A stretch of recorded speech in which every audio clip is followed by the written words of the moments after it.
안녕하세요. 나만의 개인맞춤 법무사 김영용 법무사입니다.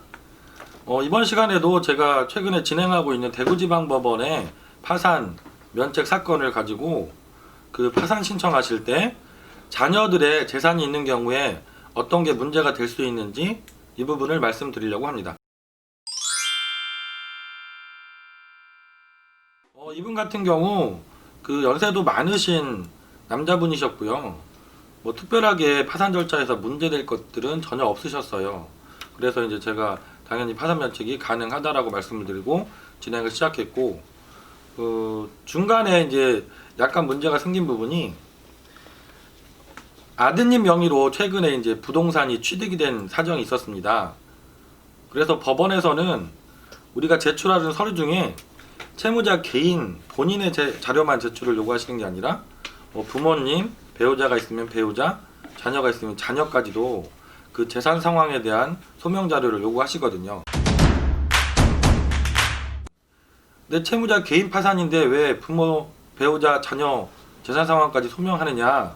이 부분은 내가 내 돈으로 가족들 명의로 재산을 형성한 게 없는지, 그러니까 재산을 은닉한 정황은 없는지 이런 것들을 파악하시겠다고 자료를 요구하시는 거거든요. 그래서 기본적으로 들어가는 자료가 내 거 자료 이외에 가족들 자료로 들어가는 것이 재산 상황을 파악하기 위해서 지방세 세무별 과세 증명서를 요구하고 계시고 지적전산 자료 조회를 요구하고 계십니다.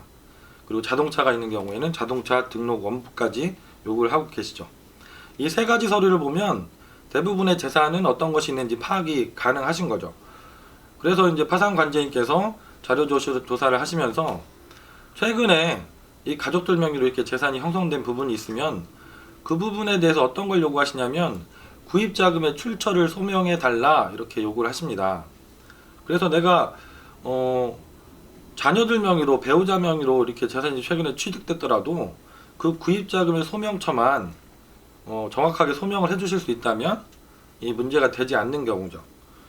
그래서 이제 아까 말씀드렸던 이 사례에서도 자녀분 명의로 최근에 이제 부동산들이 몇 가지가 취득이 되었지만 그 상의를 드렸더니 자녀분께서는 정상적으로 직장 생활을 오래 하고 계신 분이었고 그분의 소득 자료를 제가 쭉 뽑고 그분의 통장 거래 내역을 쭉 받아 보니까 그 부동산 취득 자금이 소명이 충분히 가능한 분이셨기 때문에 그 자료를 법원에 지금 제출을 하고 겨우 문제가 되지 않고 면책 결정을 받으실 것으로 보입니다.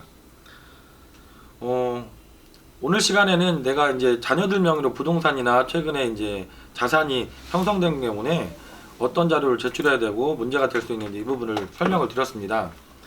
실제로 파산이라는 제도는 정말 내가 소득이 없거나 소득이 있으시더라도 생계비보다 미치지 못하는 소득, 그래서 실질적으로 내가 채무 지급불능 상태에 빠지신 분들을 구제하기 위해서 있는 제도이죠. 이 제도를 악용하시면 안 됩니다.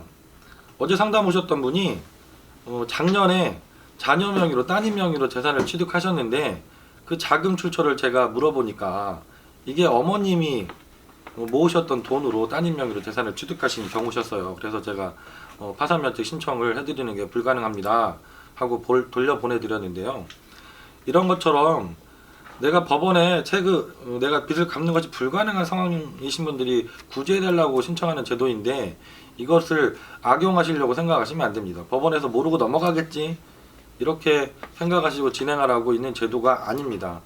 이런 분들 때문에 법원에서 그런 채무자 본인에 대한 자료뿐만 아니라 여러 자료들을 요구하게 계시고 전국적으로 법원들이 계속 추가로 제출하는 자료들이 많아지고 있는 겁니다.